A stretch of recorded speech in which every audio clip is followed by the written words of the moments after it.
Et les amis, aujourd'hui je ne vais pas simplement vous raconter une histoire, non. Aujourd'hui on va ressentir quelque chose. Quelque chose qui fait battre le cœur d'un peuple entier. L'histoire des grenadiers, l'histoire du football haïtien. Fermez les yeux un instant. Imaginez un petit terrain poussiéreux quelque part en Haïti. Le soleil tape fort, le vent soulève la terre. Un ballon usé, déjà rafistolé 10 fois. Des pierres posées en guise de but et au milieu des enfants, pieds nus. Mais le regard rempli, de rêves bien trop grands pour leur âge. C'est là que tout a commencé. Bien avant les stades, avant les caméras, avant les hymnes. Le football haïtien vivait déjà dans les rires, les cris et l'espoir de ces gamins qui croyaient au miracle. Les années passent, Haïti tombe, se relève, avance encore. Une petite nation, mais dotée d'un cœur immense. Et puis, un jour, l'impossible se produit. 1974. La terre tremble. Le monde entier regarde. Haïti se qualifie pour la Coupe du Monde. Oui, ce petit pays. Celui que personne n'attendait. Celui qu'on disait trop faible. Et puis, la légende naît. Le but de Mano Sanon contre l'Italie. Un but qui ne traverse pas seulement un filet, mais toute une génération. Un but qui devient un cri de ralliement. Nous pouvons gagner. L'histoire ne s'arrête pas là.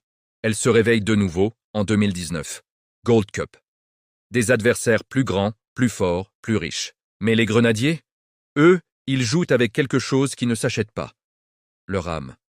Ils renversent des géants. Ils enflamment un continent. Une qualification en demi-finale qui fait couler des larmes de fierté jusque blanches aux quatre coins de la diaspora. Parce que oui, chaque maillot bleu et rouge est une promesse. Chaque but, un battement de cœur pour des millions de personnes. Les grenadiers ne jouent pas seulement au football, non. Ils jouent pour les quartiers qui espèrent, pour les familles qui prient, pour un peuple qui refuse d'abandonner. Et puis, un nouveau chapitre s'ouvre. Un chapitre écrit avec de la sueur, du courage et une touche de destin. Le 18 novembre 2025, une date qui devient sacrée dans l'histoire d'Haïti. Et ce jour-là, les grenadiers le font encore.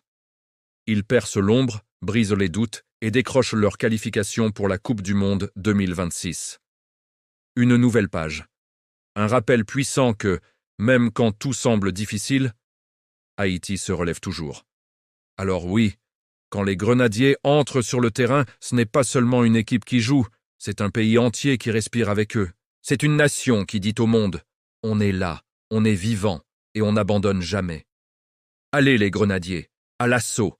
Et si cette histoire vous a touché, n'oubliez pas de liker, partager et de vous abonner pour d'autres récits qui réchauffent le cœur. Merci à tous.